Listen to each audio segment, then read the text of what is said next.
This meeting of the Starkville Board of Alderman will now come to order. Please rise for the saying of the Pledge of Allegiance, to be followed by a moment of silence. I pledge allegiance to the flag of the United States of America and to the republic for which it stands, one nation, under God, indivisible, with liberty and justice for all.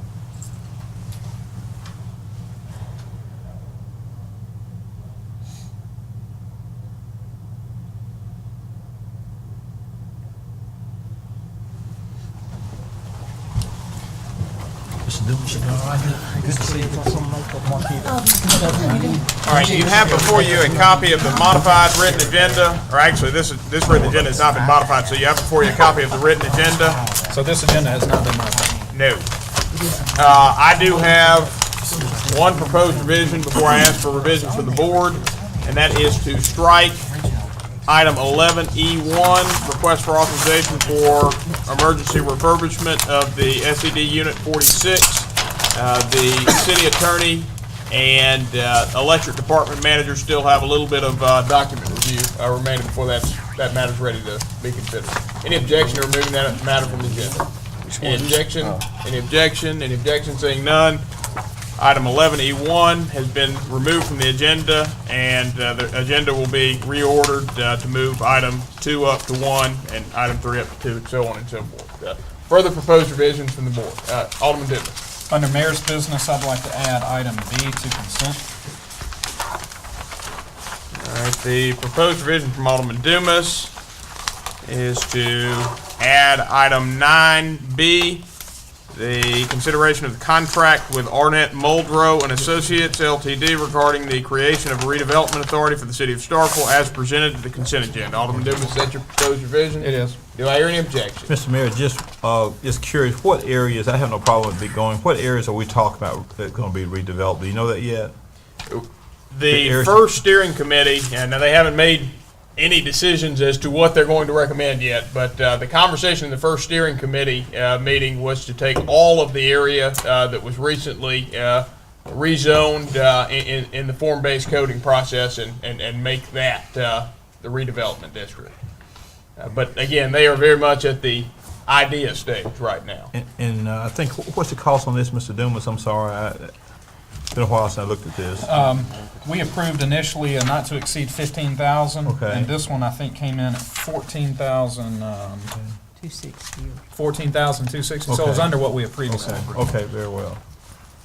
No objections, Mayor. No objection. Any objection? Any objection? Any objection? Seeing none, that matter's been placed on the consent agenda. Under Mayor's business, I'd like to move item C to consent. And if no objections there, I'd like to get Mr. Kosman right here to just briefly update us on who those are as that item's being put on. All right, let's see if it goes on consent, and then we'll have him brief us, because if it doesn't go on consent, he'll brief us during the agenda time. Okay.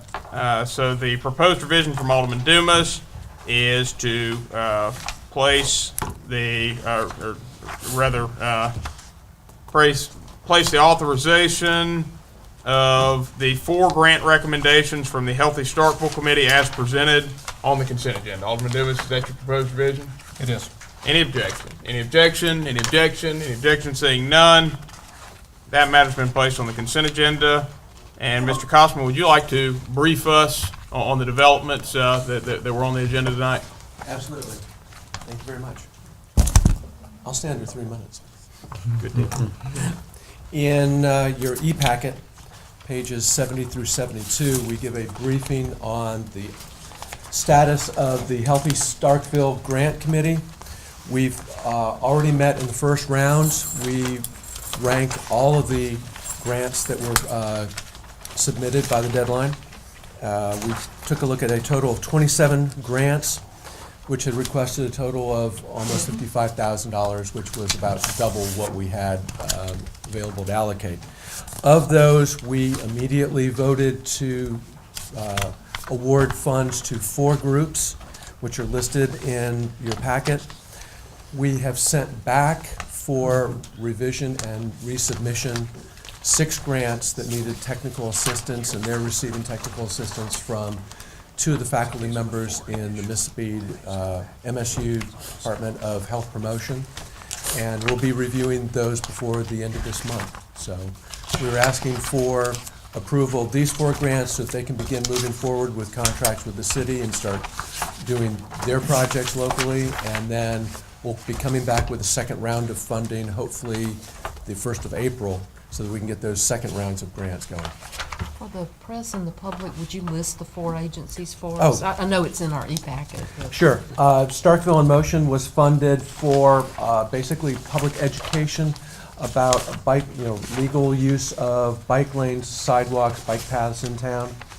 The Starkville unit of Boys and Girls Clubs of Golden Triangle was awarded $1,000 for its Think and Grow program, which is a garden project aimed at young boys and girls in the community, teaching them about healthy foods, about the growth cycle, where food comes from, things like that. Fight the Fat is a program at Armstrong Middle School, which is designed to teach young children about obesity and making the right choices about healthy foods. And then the Lychee League of Starkville Columbus is going to be putting together breastfeeding information bags for prenatal patients. Thank you. So, and we look forward to reviewing the next series of grants and getting those out. The whole idea is to get the money into the hands of people who can be doing things locally.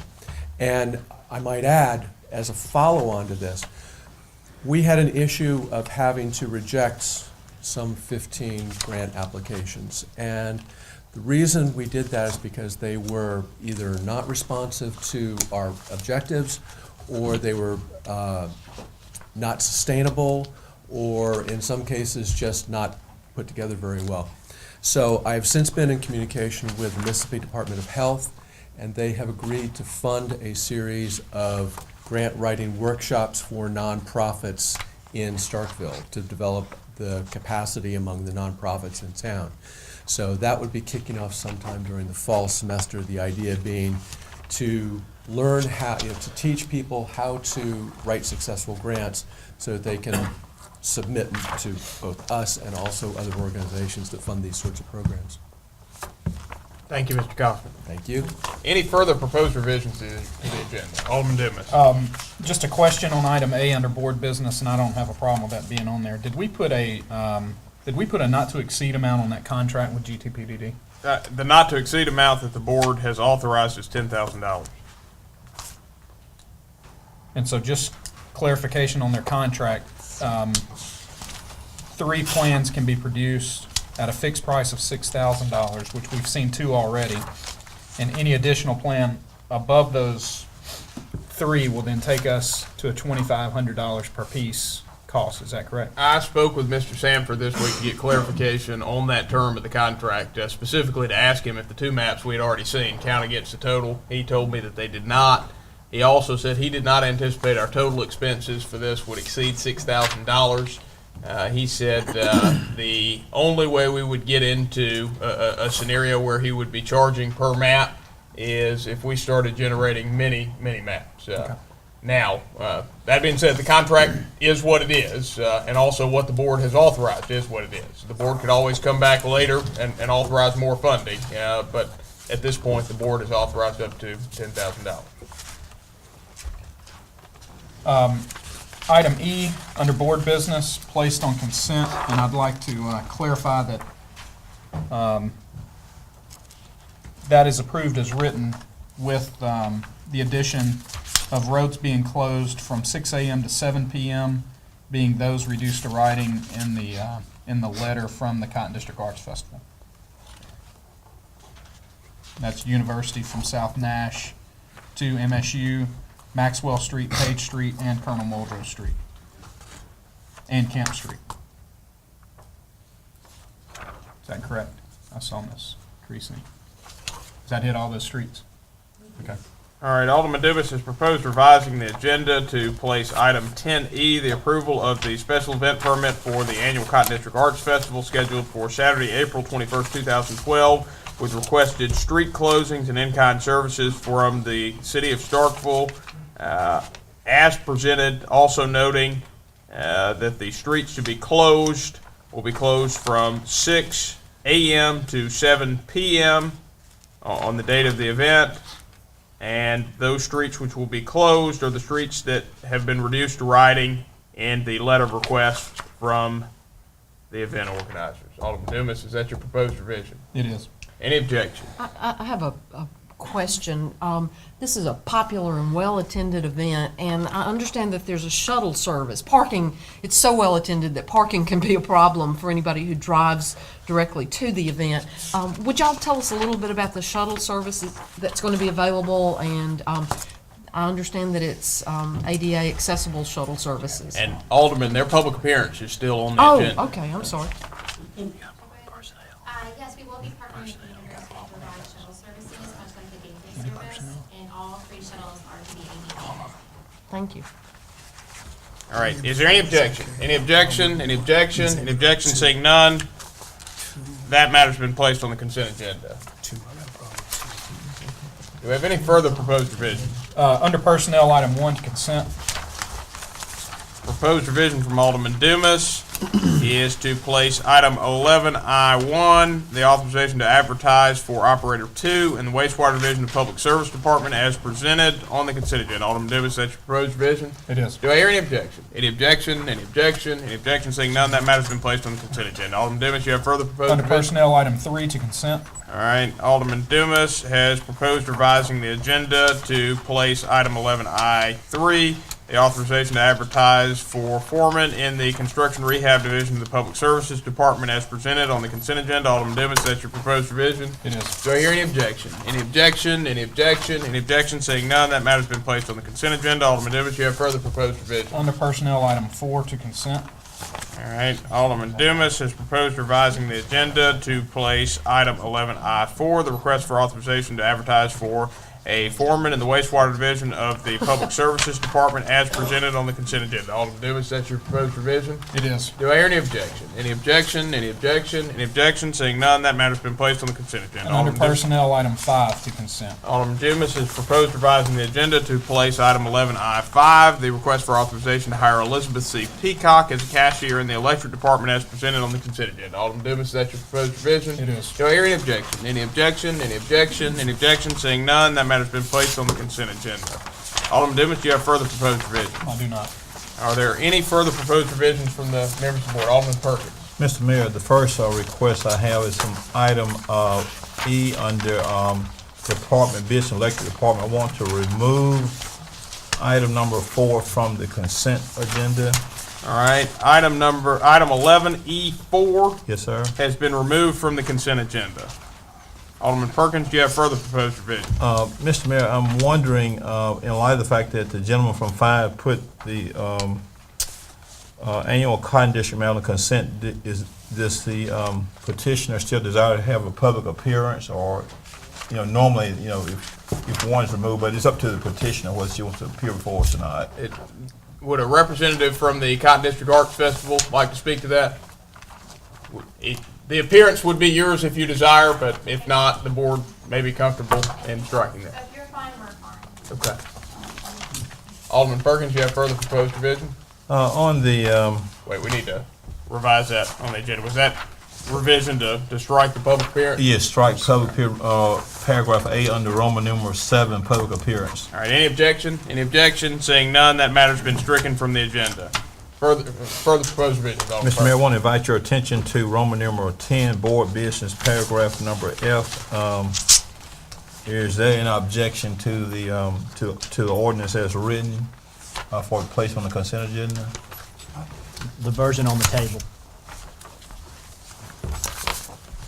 And just from a clarification standpoint, section 30-33, the only slight addition was clarifying that signage had to be in concert with the signage ordinance for that area. So in form-based, there is a unique signage, and in other land uses, obviously, we have a sign ordinance. So that's the only matter that has not been discussed at length.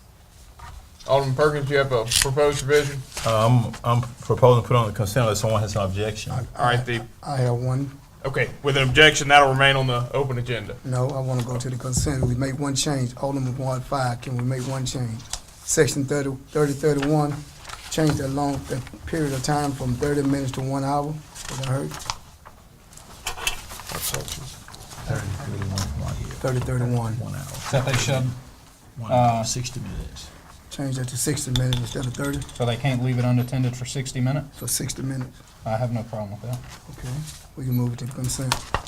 All right, Alderman Dumas, is that part of your, or excuse me, Alderman Perkins, is that part of your proposed revision? Yes, sir, it is, Mr. Mayor. All right, so Alderman Perkins has proposed revising the agenda to place item 10F, the consideration of the amendment to the City of Starkville Code of Ordinances, Chapter 30, Businesses, Article 11, Peddlers, Section 30-26, et sec., in order to come into conformance with state statute regarding transient vendors, formerly peddlers, and provide for additional locations for vending and additional hours of operations and other related matters as presented, with the one following change made to the document. The last two words in section 3031 of the ordinance would be changed from 30 minutes to 60 minutes. Alderman Perkins, is that your proposed revision? Yes, sir, Mr. Mayor, I just realized that we have a third public hearing, so I kind of got ahead of myself here, so I guess we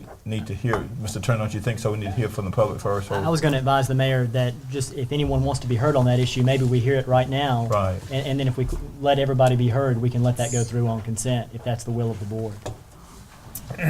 Okay, so the way we'll do this is we'll hear any comment that anybody may have in reference to the proposed ordinance. And to clarify what is happening here, the proposal is to place this matter on the consent agenda.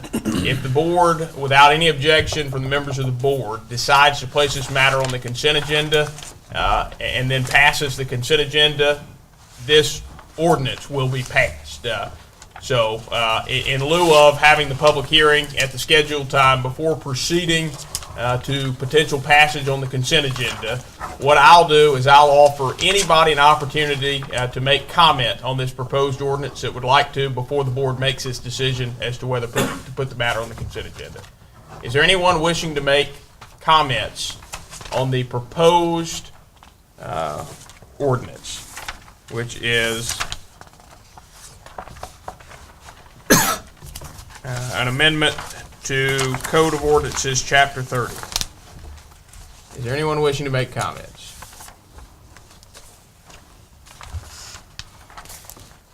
Good evening to the mayor and board. If we put this on consent, and the people do not fully understand, everything is going to be on the government body here. A lot of ordinance people do not understand. And then it put more stress on police officers, citizens trying to understand what they don't understand. And nobody can give them the understanding of what's going on. So be mindful of what you're doing. If you pass this and the citizens, police officers, and everyone do not have a clear understanding, it's all on the head of the government body. Thank you, Mr. Turner. Mr. Mayor, may I recognize? You may. I think his point is well taken. Could I yield to the gentleman from 5 to make a few comments on this, Mayor? Sure. Well, Mr. Attorney, I appreciate your comments. The ordinance as presented hasn't changed much from the last two public hearings that we've had. And there are some clarifications that, as I mentioned, signage being one that we've had some discussion with business owners who were interested in how the signage would be impacted. Other ones that were noted from Alderman Carver last time was the time period in which these could be in place. So we've clarified that from clarifying that you can't be there for longer than 12 hours in a 24-hour time period. And then also where these things can be. And the key part of that was issues associated with what the city attorney referenced of how we justify that from where these transient vendors can be. So under section 30-31, we've put in there that that transit vendors are allowed in areas of higher density residential zoning, which is R3 through R5, commercial zoning, and in form-based codes, T4, T5, and T6, which are form-based areas. So we've tried to do that so that the businesses that, the transit vendors that, whether they be food carts or others, only conduct business in like-minded areas that have like businesses in the area. We don't want them in residential areas where they're in conflict with the typical land use that's there. So those are the more significant changes that have been there, and frankly, the only changes that have changed since our last public hearing. So, Do we have any further citizen comments on the subject? Any further citizen comments on the proposed ordinance? Any further citizen comments? All right, seeing none, I'll now call for any objection to the proposed revision to the agenda, placing that matter on the consent agenda. Is there any objection? Any objection? Any objection? Any objection? Seeing none, that matter's been placed on the consent agenda. Now, Alderman Perkins, would you still like to have the public hearing? No, sir. All right, so a proposed revision from Alderman Perkins is to strike item 8A, the public hearing that was scheduled on the proposed ordinance. Alderman Perkins, is that your proposed revision? Yes, sir, Mr. Mayor. Any objection? Any objection? Any objection? Any objection? Seeing none, that matter's been stricken from the agenda. Alderman Perkins, do you have further proposed revisions? No, sir, Mr. Mayor. All right, are there any further proposed revisions from the members of the board? Any further proposed revisions? Any further proposed revisions? Seeing none, a motion to approve the agenda as revised is in order. so moved. Motion has been made by Alderman Dumas to approve the agenda as revised. Do I hear a second? Second. Motion's been seconded by Alderman Vaughn. All those in favor, please signify by saying aye. Aye. All those opposed, please signify by saying nay. This measure clearly passes. You now have before you the consideration of the approval of the consent agenda as revised. Is there any objection to the approval of the consent agenda as revised? Any objection? Any objection? Any objection? Seeing none, the consent agenda as revised has been approved. We have no minutes before us tonight, so we'll proceed to announcements and comments by the mayor and the members of the board. And I have the introduction of our 5 newest police officers tonight.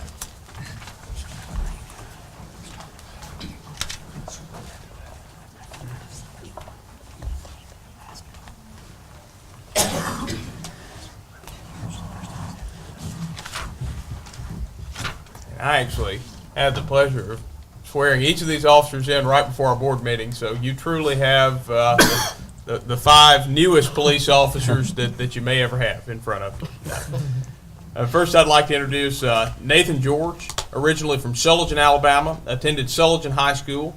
He attended Itawamba Community College and is a graduate of Mississippi State University with a degree in kinesiology. Before joining the Starkville Police Department, Nathan supervised the trustees at the Oktibbeha County Jail. Nathan enjoys shooting, hunting, camping, and just about everything outdoors. He also enjoys spending time with his girlfriend, Brittany May, and his black lab, Dixon. Brittany is a member of Sullivan First Free Will Baptist Church. One thing people will find interesting about Nathan is while at MSU, he was a cheerleader. I'd now like to introduce Charles Harden. Charles is originally from Starkville and attended West Oktibbeha County High School. He is currently taking online classes at the University of Phoenix, majoring in criminal justice. Charles worked as a pawnbroker at the Army-Navy pawn shop before joining the Starkville Police Department. He is the son of Dion Pilkington and Denise Harden. He enjoys playing guitar and is currently in a band. He also enjoys spending time with his girlfriend, Christina Williams. Charles is a former Marine combat veteran. I'd now like to introduce Amber Harden. Amber is originally from Layton, Utah, and attended Layton High School.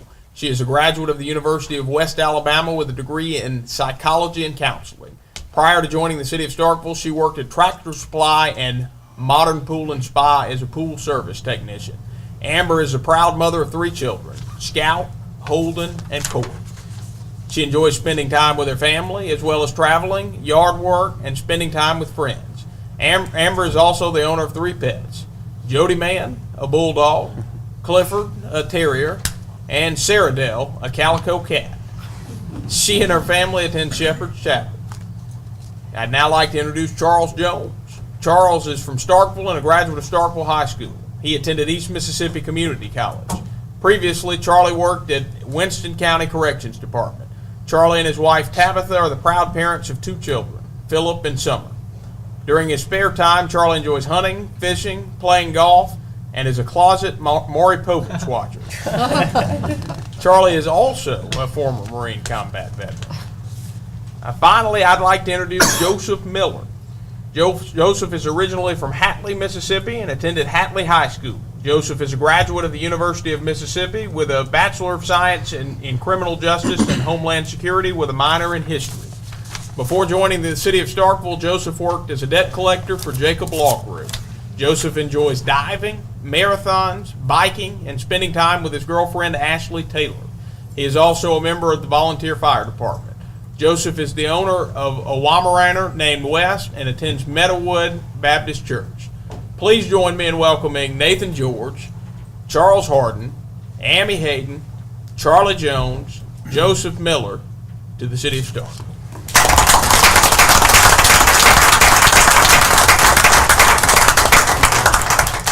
Welcome and congratulations. Thank you. All right. That concludes my comments for this evening. We have 2 scheduled comments tonight. The first is from Alderman Dennis. I'll just be quick. The last 2 Monday nights have been pretty interesting from a social media standpoint in the city of Starkville.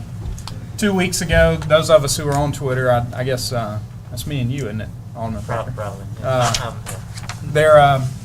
2 weeks ago, there were a few posts that went back and forth late Monday night about some disparaging things about the city of Starkville, and it turned into this really interesting back and forth between a number of people online and on Twitter. Starkville Main Street was a part of that, and not the disparaging comments, but they witnessed those, and so what they then did was find a way and put together what was called the Starkville Twitter Town Hall. And so last Monday night, we had the Starkville Twitter Town Hall, and it was a pretty unique experience. There were several of us that participated. They even brought those that were putting the disparaging comments online as part of the group.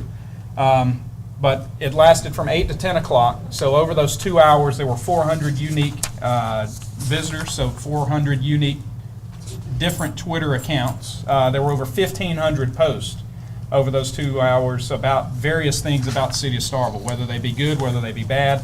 A lot of them were rehashes of things that were already previously talked about. But nonetheless, I want to say thank you to the Main Street Association, to the Convention and Visitors Bureau for putting that together, because it truly was groundbreaking. I don't know of anywhere else, I've never seen one, I've never heard of one that went to that level of social media interaction on looking at issues from a municipality standpoint. So it was great feedback from us. They're still working through those 1,500 comments, but nonetheless, it was an eye-opening experience to see the way social media can now play a role in city government, especially here in Starkville. So I look forward to hearing the comments and seeing how they're boiled down, because there were some definite themes that came out in it. It will be interesting to see as it goes forward on how it's used in additional times. So that's all. Maybe one of these days we'll have a Twitter board meeting. We could. I don't think state law allows that. Alderman Carver will now present the Employee of the Month. Thank you, sir. Tonight is my privilege to do the Employee of the Month for March 2012. And when we began the Employee of the Month program, the city wanted to recognize employees who make a difference and set the standard for others to follow. This month, we are recognizing an employee of the city of Starkville who exemplifies that goal. David Lill is a crew chief for the City of Starkville Electric Department. He has been an employee of the City of Starkville since November of 2005. During his tenure with the Starkville Electric Department, David has shown excellent leadership skills. His co-workers say that his style is to lead by example. David is always willing to share his knowledge and experience while he directs the work of apprentice linemen. He pushes his crew members to do their best in a safe and efficient manner. He sets high expectations for his crew in all types of situations.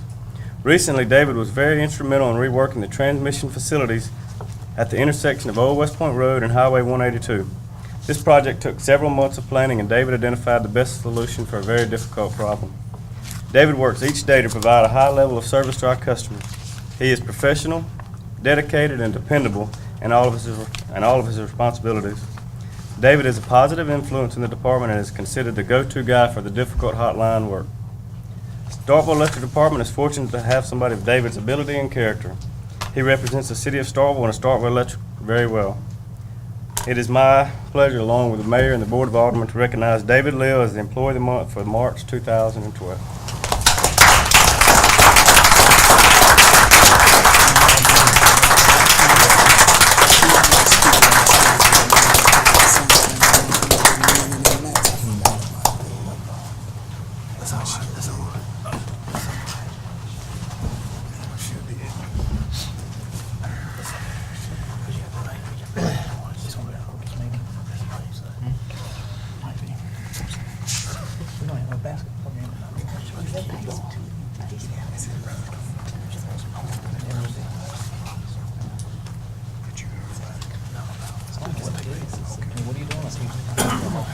Do we have any further comments by Alderman Perkins? Mr. Mayor, very briefly, and I mentioned this to our Chief Administrative Officer, in today's Starkville Daily News, I noticed that there's an article that mentions that in December of last year that the school district discovered that it owned part of the J.L. King Park.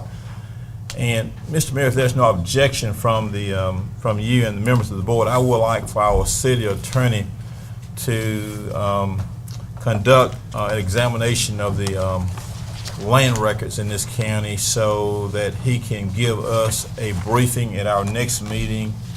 And if his schedule does not allow, the second meeting in March, the first meeting in April, as to the ownership of the park and what part, if any, that the Starkville School District owns, and if they do in fact own a part, what legal effect does that have upon the city's use of said portion that may be owned by the Starkville School District? So, if there's no objection, I'd like for the city attorney to give us a report, so we'll be fully advised by our attorney as to those legal implications, if there's no objection, Mr. Mayor. You understand the charge? I do. I'd be happy to. I'll look Okay. into it. Any objection from the board? Any objection? Any objection? Seeing none? All right. Any further comments from the members of the board? Any further comments? Any further comments? Seeing none, we'll move to citizen comments. At this time, any citizen wishing to make comments this evening may do so by coming forward, introducing yourself, and you'll be recognized to speak for a maximum of 3 minutes.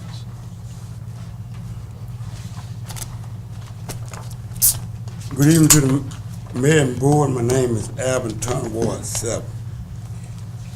I want to recognize Vice Mayor Sistrum and Alderman Vaughn. Good evening, Alvin. Turner. Thank you. The citizens are very warm about the actions that have been taken in the recent meeting. And they're still warm about it. They don't appreciate outsiders trying to tell us how to run stuff. They don't want sensitive information to get into outsiders or to get into the wrong hands. They want us to be respected. Mr. Mayor, Ms. Vice Mayor, they will be watching from now on every step that's made. Our lives are in your hands, not outside. Thank you. Thank you, Mr. Turner. Do we have any further citizen comments?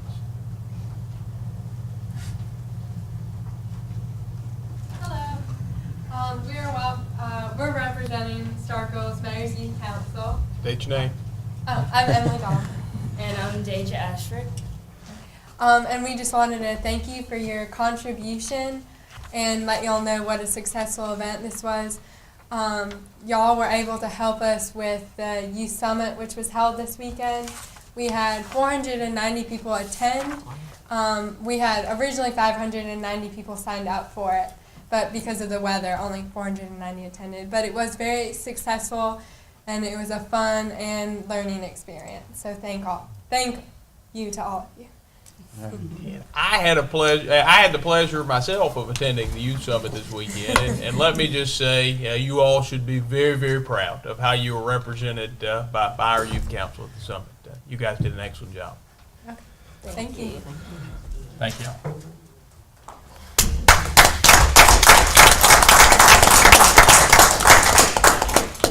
Do we have any further citizen comments? Good evening, Mr. Mayor, Board of Alderman. My name is Joseph Stone, Jr., pastor of Second Baptist Church here in Starkville. I'm a little concerned because the past couple of weeks we've been asked, some of our members and persons visiting the church have been asked to move off the street, and I'm only asking that the Starkville Police Department kind of grant us the same privileges as some of the other churches in the downtown area. Right now, we know parking is kind of limited. But on a Sunday morning when people are coming to our service, we would just like the same privileges that some of the other churches are having. Officers have stopped over the last couple of weeks and asked persons to move. And we're in the process. I know that the plans are before, I think, the city planning and zoning. So we are in the process of renovating, and we have purchased property to build a parking lot. But until that time, we would just kind of like the same privileges that other churches in the area have as far as parking is concerned on Sunday morning. So what's been the issue? People parked on? I guess, I'm normally on the inside when it's happening, but we've had persons, police have come and asked persons to move their vehicles because they're parked on the street. Is it on Yates or Gillespie or? On Gillespie. On Gillespie? It's on Gillespie. Okay, let me do some work finding out what the issue is, and I will give you a call as soon as I've run it down. Alderman Ball. Chief, do you know anything about this? That's the first I've heard of it. I will give me a little time tomorrow, and I will call you as soon as I get to the bottom of the situation. Mr. Mayor, before you excuse me, may I be recognized, please? You may. Mr. Mayor, we need to give some commitment to good evening, Reverend Stone. Good to see you here. Reverend Stone, how many members do you have at your church? Roughly? Roughly, on roll, over 400. Right now we have an average worship attendance. We have 2 Sunday morning services, 8 o'clock service. We probably average around 100. Our 10:50 a.m. worship service, we're averaging between around 3 and 325. Thank you. Mr. Mayor and members of the board, I think it is very important that we give Reverend Stone an answer while the board is in session tonight, because once we leave, I don't know, of course, in all due respect to you, Mr. Mayor, I don't know what may be said, but as Reverend, and of course, we need to afford Second Baptist, Missionary Baptist Church, the same privileges and protection as we do other churches throughout the city. Of course, as I go to Sunday service every Sunday, I do see worshipers at other churches, parked on different sides of the street. So I think we need to just allow Second Baptist, to park, and I'm sure that they are parking as reasonably safe as they can, on Sundays and at times of any other activities. As a regular churchgoer myself, we do not need to disturb the worshipers. The worshipers are in attendance at church to praise and worship their holy Savior. I mean, that is prime time. The mind is committed. The mind is focused. We don't need anybody, and of course, and no disrespect to the police department, but we don't need anyone going into the church and bothering worshipers. So we do have, and I have no objection to this. We should extend this to Second Baptist, and I don't want to see any church disturbed. There's church on the street while they park both sides all over the city. So I like to see a commitment from the board while we're in session tonight, and to tell Reverend Stone that there's no problem for his church to and the attendees to park there anytime that they're in service, whether it's a Wednesday night or whether it's a Sunday night. So, if there's no objection, then I like for that to be just an unofficial policy for all churches. And if there's some objection to this, then I'll put it in the form of a motion. So, Mr. Mayor, do you, or if I may respectfully ask you, do you or any other members of the board have any objection to Second Baptist Church having the same privileges? And of course, these worshipers, they're not going to park in the middle of the street. But they want to just park. It's throughout the city. So if we tell them no, then we're treating them differently from others who are similarly situated. So I think, Second Baptist, we need to extend that. So do you or any other members of the board have any objection to Second Baptist? They park on Yates and Gillespie, and it's double parked throughout the city. So I think we need to give him an answer tonight while he's here. And if there's an objection, I'll be recognized for a motion. Alderman, obviously, I have no objection, and I would assume that no member of the board has any objection to the parking privileges being the same on Yates and Gillespie Street as they are on any other street. All I was saying when I said I need to spend some time tomorrow is I need to figure out exactly what happened so that we can figure out how on a go-forward basis we make sure that there's no issue in the future. Right. I can't figure out what happened while I'm sitting at this table. I understand, and I'm not trying to reprimand anybody. I just want to make sure from this moment forward, that's all we want to do. Can we get him a commitment to do that, Mr. Mayor? Sure, Alderman. Okay, Mr. Reverendstone. So, the mayor just indicated that that we're going to give a commitment that that your worshipers can. Whenever you're in session, can park. I think on Gillespie and Yates. We're not giving no special treatment here, but we just do this throughout all the city. And so, I'm in complete agreement to that. I understand the nature of the worship service and everything. So, and as well as the rest of us, but we'll do that, and so you shouldn't have to face that problem in the future. And so, Chief, Lindley. You look back there? Yes, sir. So the mayor, you'll make sure that the chief understands what he's hear what we're saying. I will. And so, Mr. Reverend, so from this point forward, you shouldn't have any problem. Okay, and we appreciate you bringing that to our attention. Yes, sir. And as someone who goes to a church that is in downtown, the downtown area that has parking issues too, I understand the problems that your congregation has sometimes. I think the only exception we would make would be to be sure that there's enough room for emergency vehicles to go between cars. That's the only exception that I could imagine in any church, not yours specifically, but any church. And one last thing, and Reverend, that is being done. Just want to make sure we're clear on everything before you leave here. There's enough room for vehicles to pass down. Yes. That's my only Okay. concern. All right. Just want to be sure that's available. And we can't block driveways. What's that, Chief? And we can't block driveways where people can't get in and out of town. Okay, and we understand that. The problem was again that we were double parked. No driveways were blocked. There was enough room for vehicles to get down the street. And again, my only concern was that we just wanted to be afforded the same privileges of the churches in the area. Sure. And Reverend, and the mayor and the board is in agreement to that, and so I think everything's taken care of. And we appreciate you bringing it to our attention. Okay. Thank you, Mayor and the board. Thank you, Dr. Pastor Stone. Stone. Do we have any further citizen comments? I'm Rebecca Campo, and I'm a Little HA League leader here in Starkville, and I just wanted to say thank you to the mayor and the board for the approval of our grant that was just put on the consent agenda tonight.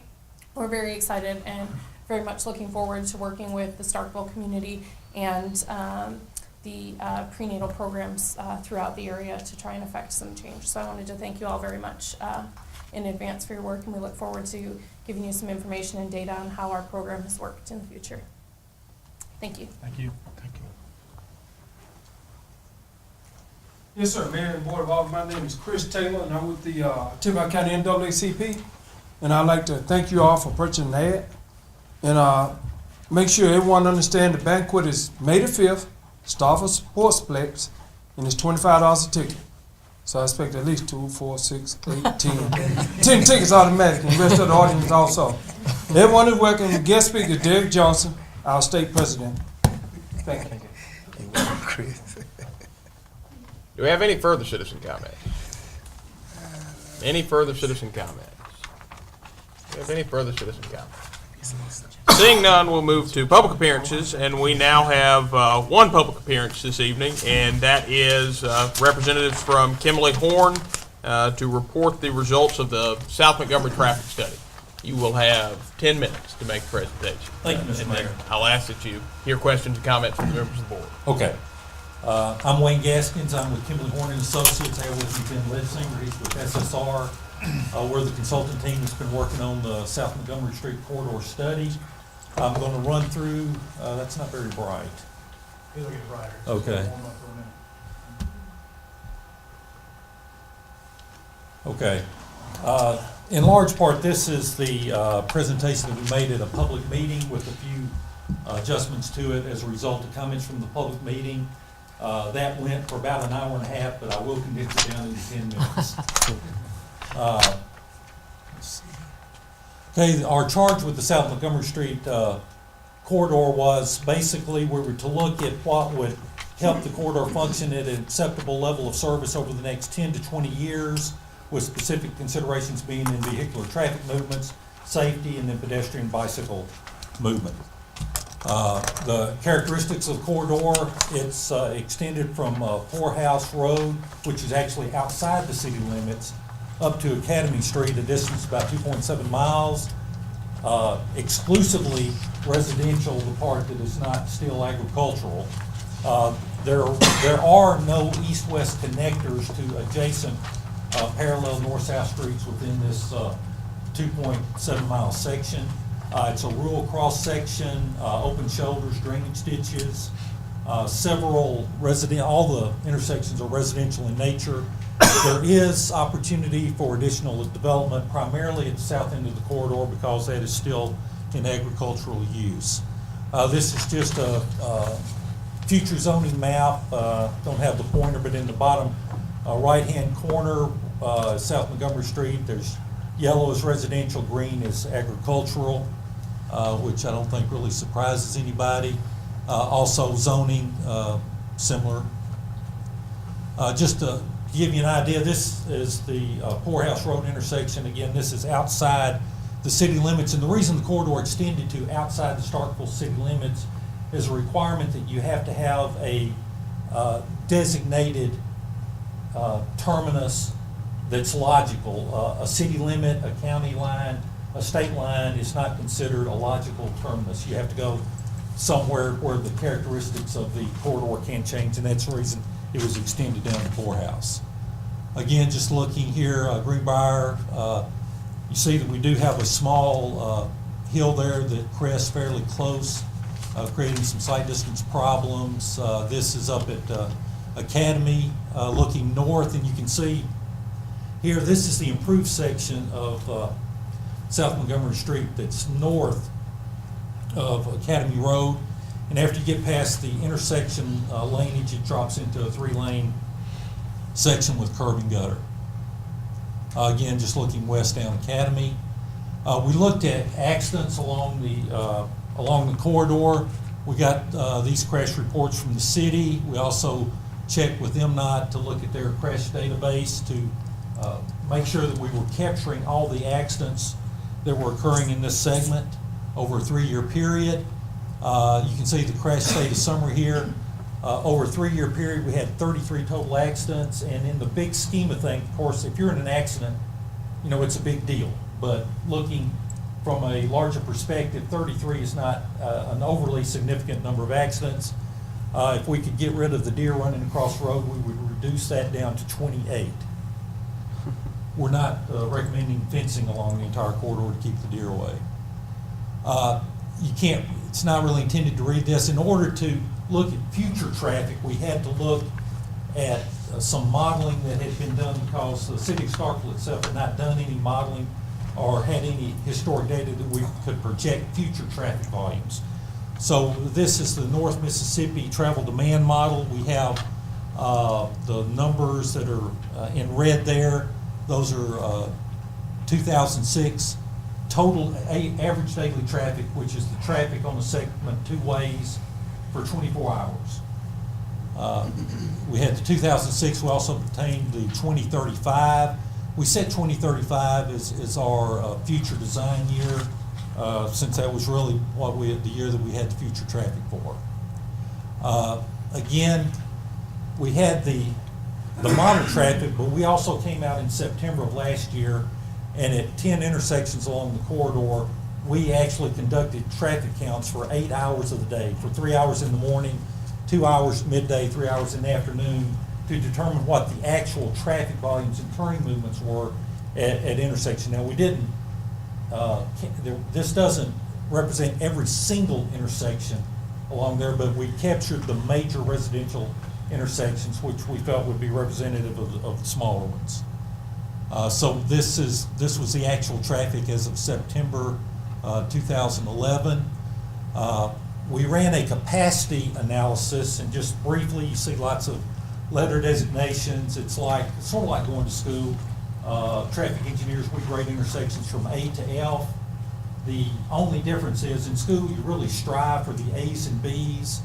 In operations of intersections, C is really a good operation. I mean, if you've got C, you don't really need to strive for a higher classification. C is really a pretty good operation. D isn't terrible in larger metropolitan areas, but a lot of it has to do with the expectancy of the drivers within whatever area you're working in.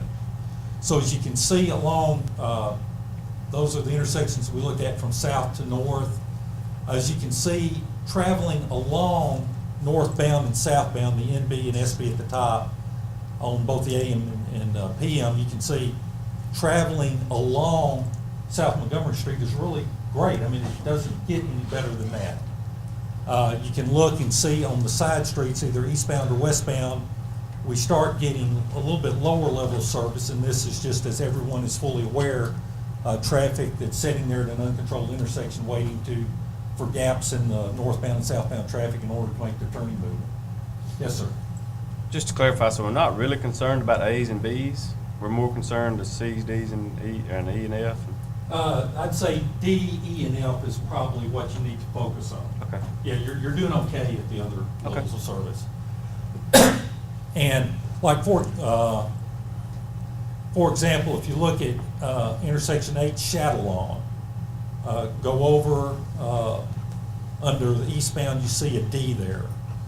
Now that D means that those vehicles, and these are really created by the left turning movements out, not so much the right turning movements out.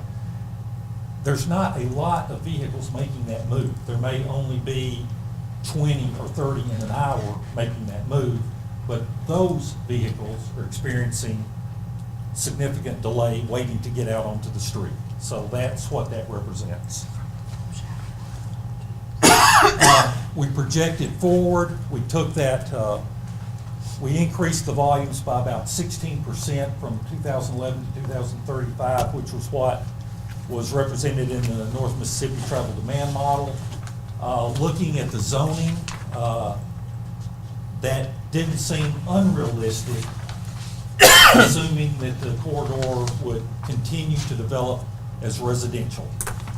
Now, if we were looking at situations to where there was retail zoning, commercial zoning, we started looking at a strip center or a Walmart or a car dealership or something like that going in, that would sort of throw the projections out of whack. But I think from all the discussions we've had, that there's really no consideration at this time of anything other than residential development within the corridor.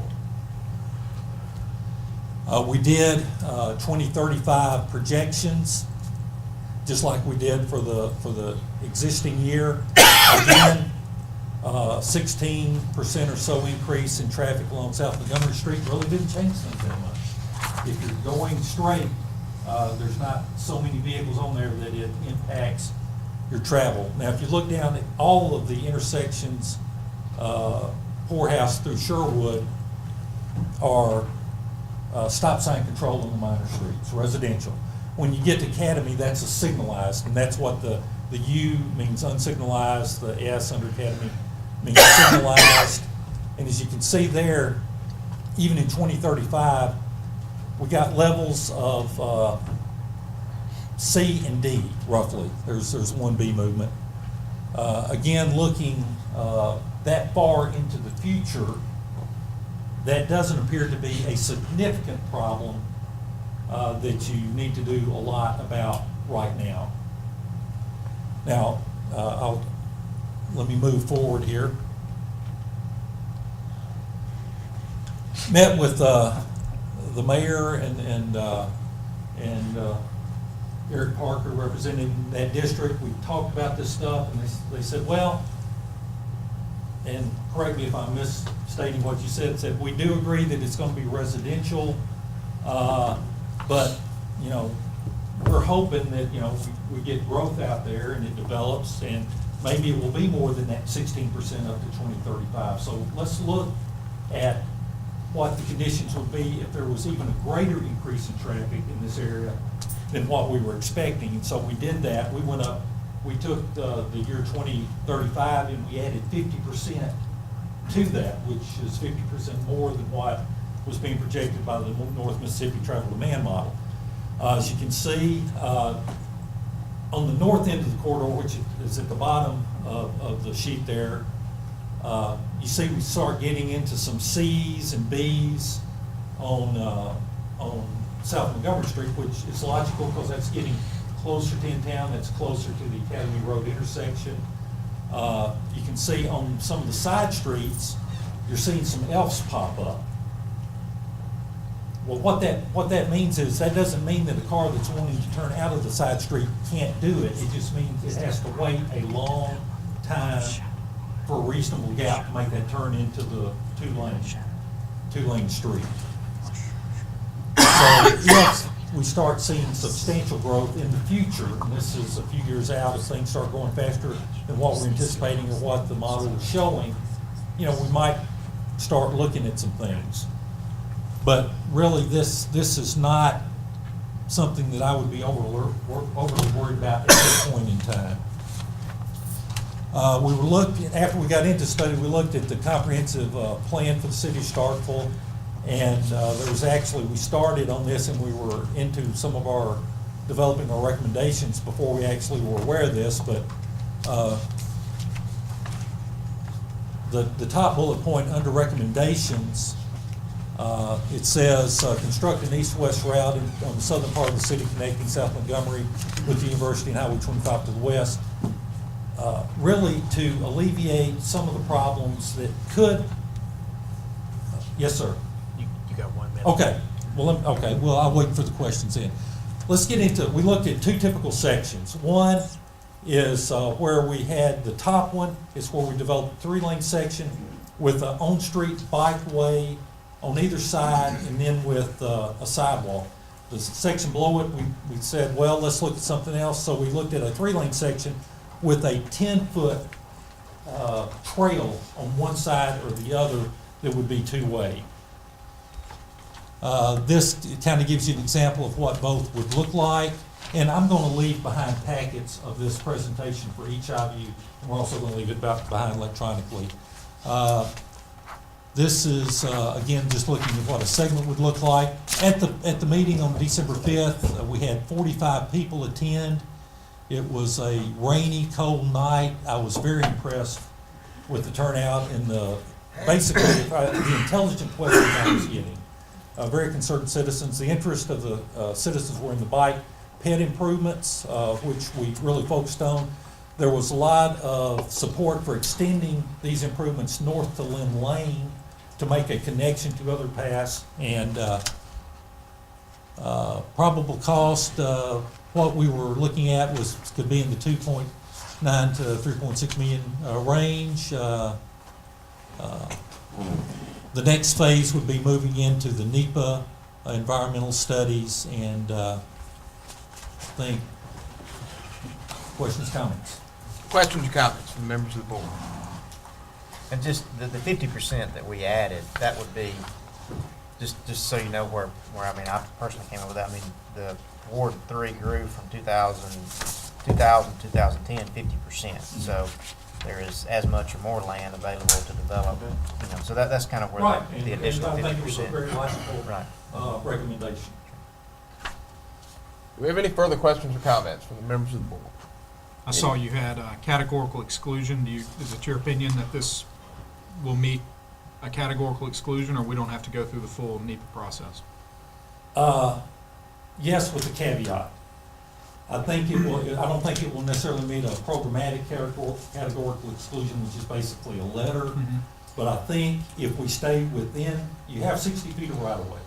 All the improvements that we were looking at in this area, if I can back up, would basically be within the right of way, except at the intersections to where we have to improve the radius, where we would be putting in the sidewalks, where we need handicap ramps. Right. So there would definitely be some acquisition there. Realistically, I think there would be other acquisitions along the corridor, because I think we would want to cut down the hill a couple of feet in 2 or 3 places to improve sight distance, give us a better safety factor at those locations. So you would probably maybe have to acquire more slope easements right away out from that. Okay, you can see the shaded areas at the intersections. Right. Or where we're showing we would probably need to get, we would definitely need to acquire some right-of-way for the intersection improvements.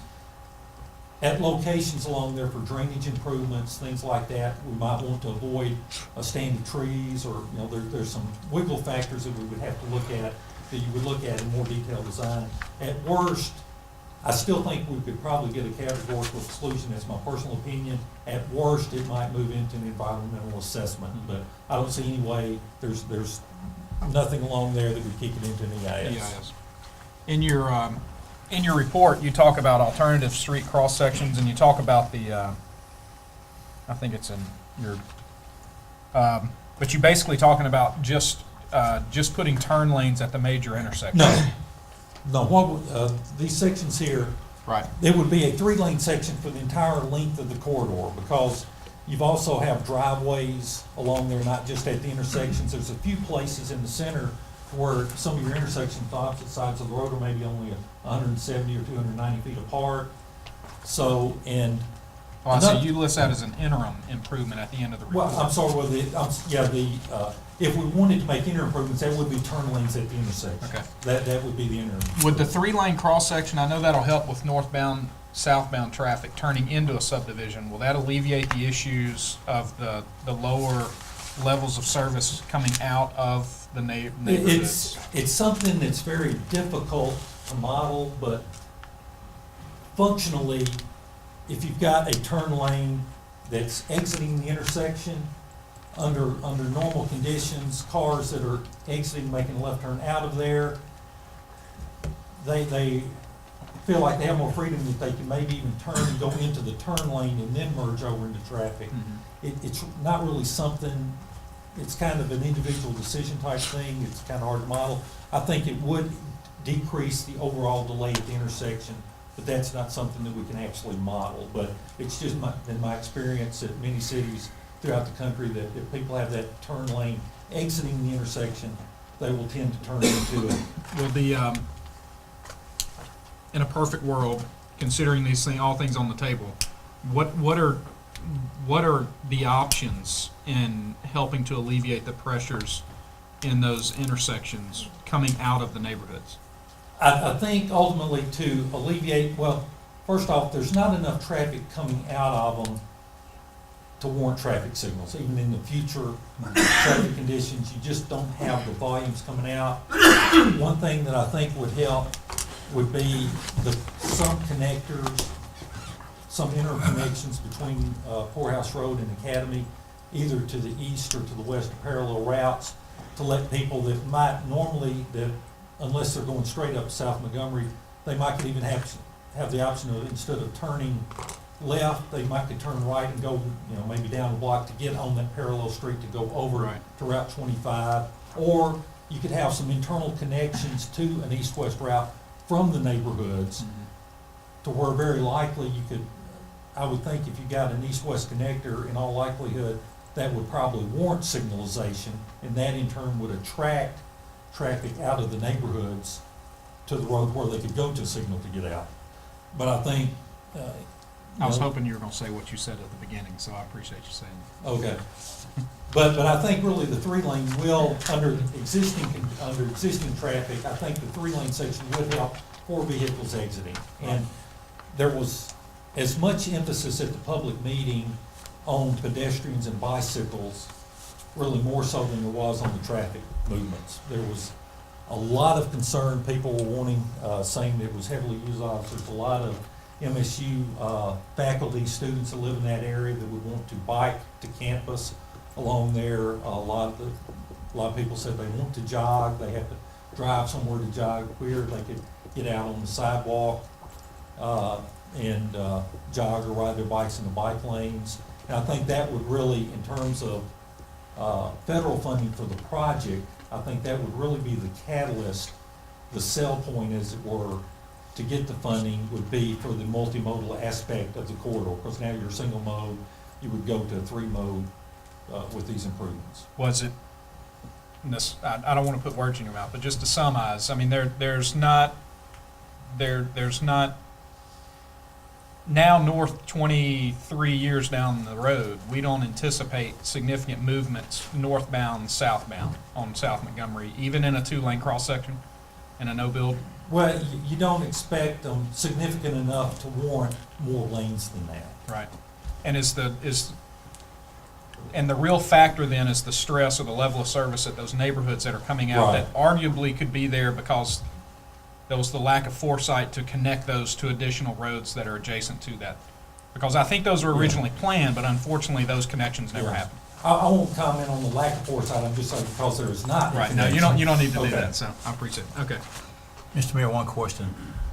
Have you recognized? You may. Just to make sure I have it correct, the projected cost is about $2 to $3 million? Well, 2.9 to 3.6, we would, one thing we were hoping to get or discuss with the city engineer after this is we've got a couple of alternates, and we can still, recommend both alternates. We'd kind of like to focus on one. I think that would be the best thing to do, and the consensus, again, I won't say consensus, the majority of the comments we received at the public meeting was for the top alternate, which were bike lanes on either side, sidewalks on either side. There was a few people liked the trail on one side, but I mean, you were there, you get the feel that was kind of the Yeah, I think most people like Yeah. the sidewalks on both sides. right, and I can understand that. Further questions or comments from members of the board? Do we have any further questions or comments from the members of the board? Seeing none, thank you. All right. We've got copies. You just want to leave here? Would you like them?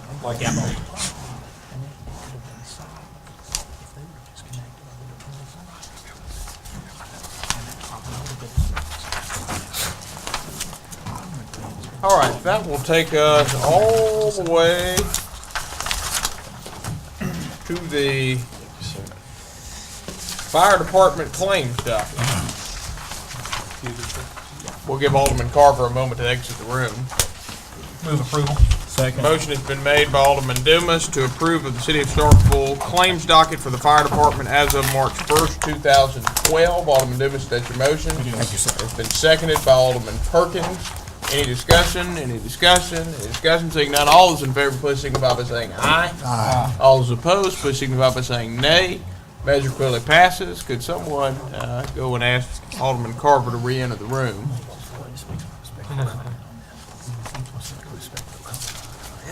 All right, the next matter on the agenda is the request for approval for the mayor and Terry Kemp to attend the APPA annual meeting, June 16th in Seattle, Washington. And I'll let Mr. Kemp explain the APPA both generally and talk about the types of things that happen at the annual meeting. I'll just say that APPA is the organization of electric distributors, which we are, and this is their annual meeting each year. Mr. Kemp thought it would be beneficial for me and him to travel to this meeting to visit with others that are in the business of providing public power throughout the country and learn more about what the common and cutting-edge practices in the field are today. Mr. Kemp?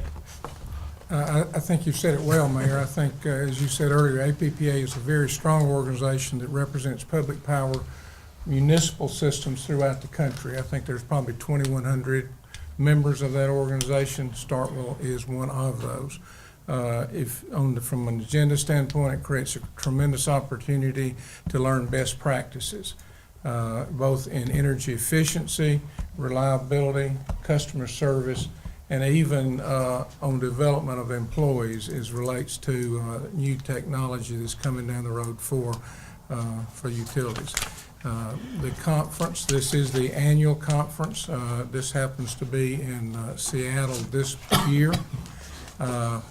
They will be broken into major sessions like a lot of conferences. You'll have leaders talking about the future from both an environmental, political standpoint as they're facing the utility industry, but then you also have workshops, breakouts for 2 days that deal with various topics. So it gives you an opportunity to really be exposed to a lot of different material that's done, and to talk one-on-one with, I guess, representatives from around the country, not only just from the southeast, but I think from out the country to learn best practices.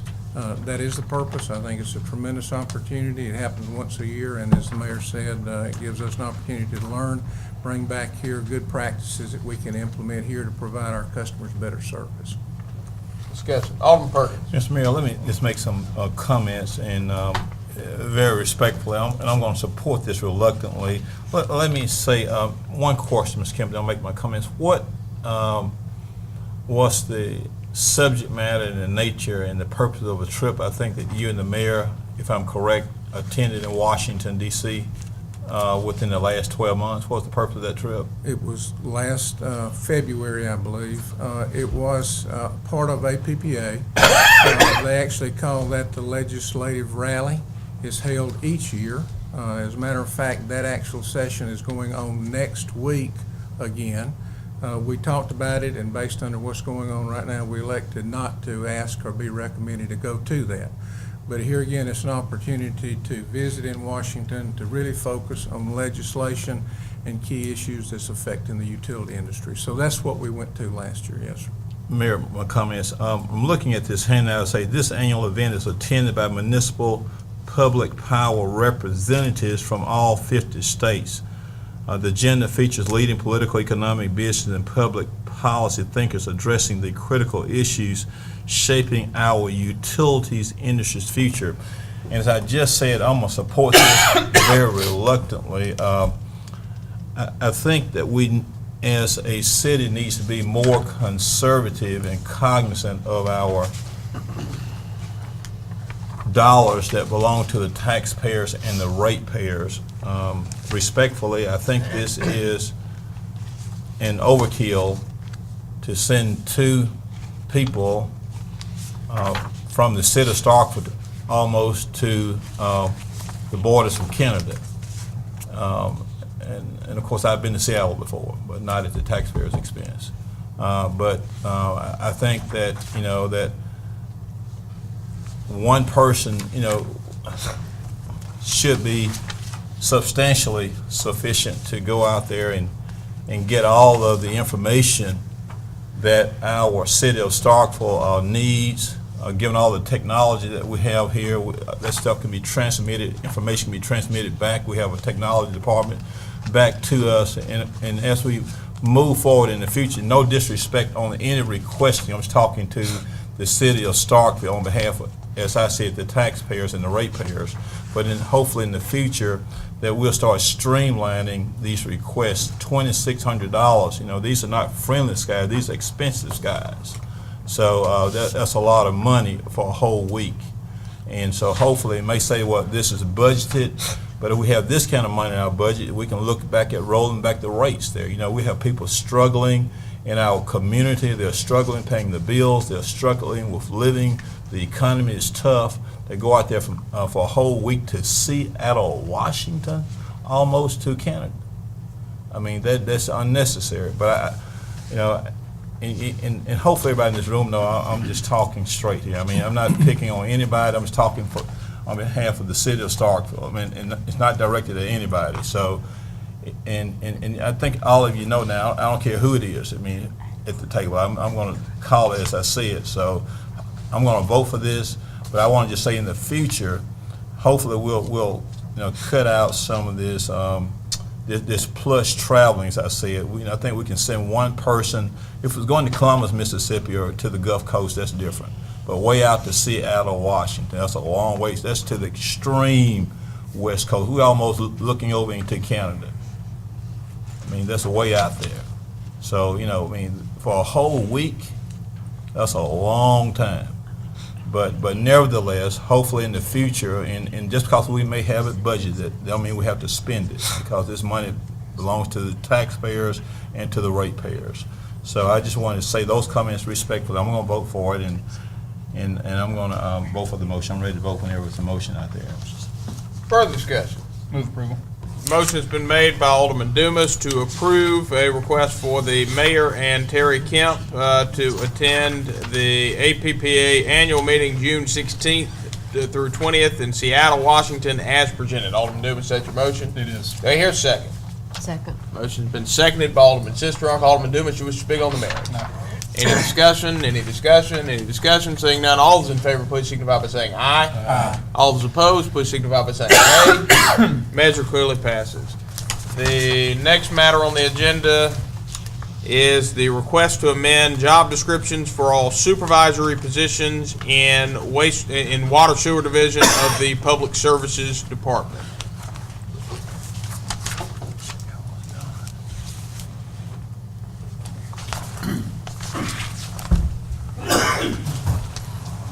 Good evening, Mayor and Board. This request Mr. Devlin brought forward, and it's a request to add a requirement to the job description of supervisory positions in the water sewer division and new construction rehab divisions to require certification as an MDEQ operator 2C within 1 year of entry into the position. This would apply only to new folks that come into the supervisory positions. Present folks would be encouraged but not required. And this comes as a result of conversations during our last inspection. And I'll let Mr. Devlin expand on this a little bit further. Yeah, I'd be happy to, Mr. Boyd. Once a year, an inspector from the MDEQ comes to Starkville and inspects our wastewater treatment system, mainly to make sure that we're in compliance with the Clean Water Act, making sure we're conducting the proper tests on the wastewater, making sure our lab procedures are correct. And up until this past year, that's really where the inspections focused exclusively. During this past visit, I was notified by the inspector that they're going to expand their inspections and audits into the collection system in Starkville, which is basically the pipes and the manholes and everything that are out under the streets and on the sides of the roads, to make sure that those are being managed and operating in compliance with DEQ regulations.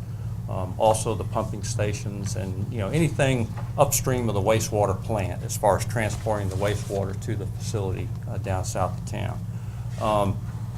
I asked them about right now the way we're structured. It is a regulated system in the city. It falls under DEQ regulations, this part of our system, but it's covered under the licenses of our wastewater operators. And the way our organizational structure is here, the wastewater operator does not give direction to the people who manage and maintain the collection system.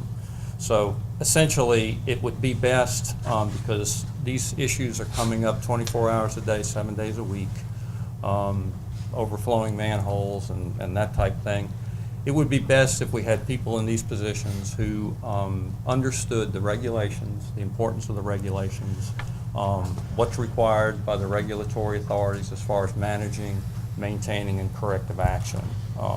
It's best to have this knowledge on the front lines, on the ground, instead of someone like myself who's not there when these things are happening, to just have the certification, and then people on the ground have, very little knowledge. And the thing that's nice about these certifications with DEQ, they require the people to maintain a certain amount of training and education every year, and these are conducted by the DEQ. And I think it's important that our supervisors and foremen have that face-to-face with DEQ at least once a year.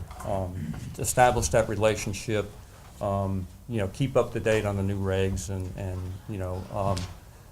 the regulatory authorities are, when they come to town, we all get scared, but I've found out if we have a good relationship with them and we do what we're supposed to do, there's no fear. I mean, we just have to be transparent, honest, and when we have problems, make sure we let them know about it.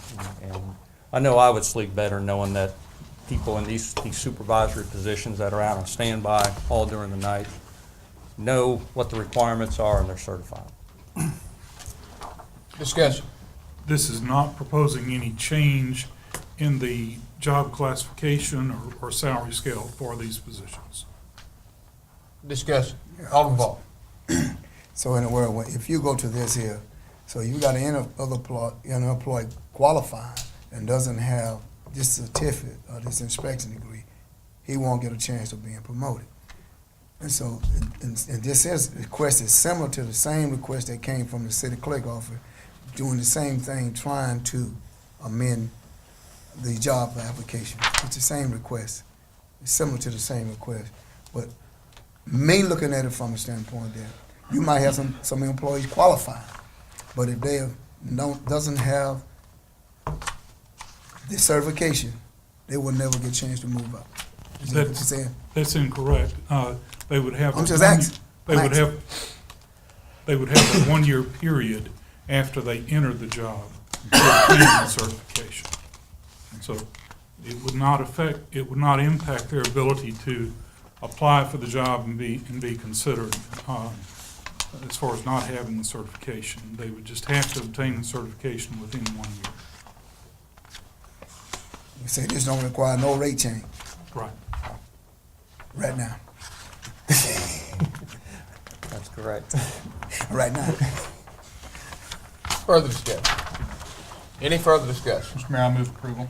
Motion has been made by Alderman Dumas to approve of the amendment to job descriptions for all supervisory positions in the Water Sewer Division of Public Services and the new Construction Rehab Division of Public Services to include the requirement for all future hires or promotions to these positions to require certification as MDEQ Operator 2C within 1 year of entry in the position. Alderman Dumas, is that your motion? Yes. Do I hear a second? Second. Motion has been seconded by Alderman Parker. Alderman Dumas, do you wish to speak on the merits? No. Any discussion? Alderman Parker? And the training, things that they need, those will be paid for by the Right. department, correct? That's right, yeah. And they're readily available. Oh, yeah.